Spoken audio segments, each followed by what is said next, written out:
बहुत समय पहले की बात है, एक छोटे से गांव में एक गरीब बढ़ई रहता था जिसका नाम यूसुफ था। वह अपनी पत्नी मरियम के साथ एक साधारण जीवन जीता था।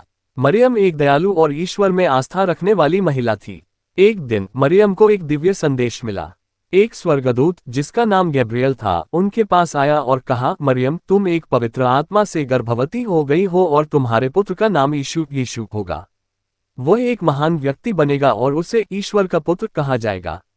मरियम को पहले ये सुनकर आश्चर्य हुआ, लेकिन उसने अपने दिल में इस आशीर्वाद को स्वीकार किया। यूसुफ भी इस अद्भुत घटना को समझते हुए मरियम के साथ खड़ा रहा और उसने इस विशेष बच्चे का स्वागत करने का निर्णय लिया।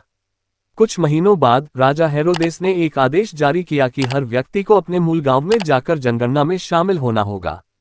इस कारण मरियम और यूसुफ को भी अपने गांव बैतलहम जाना पड़ा। मरियम गर्भवती थी और लंबी यात्रा उनके लिए कठिन थी, लेकिन उन्होंने ईश्वर में विश्वास बनाए रखा। जब वे बैतलहम पहुंचे तो उन्हें कोई सराय में जगह नहीं मिली। पूरी जगह भरी हुई थी। कई दरवाजे खटखटाने के बाद एक सराय के मालिक ने उन्हें अपने अस्तबल में रात बिताने की जगह दी। उसी रात मरियम ने बालक यीशु को जन्म दिया।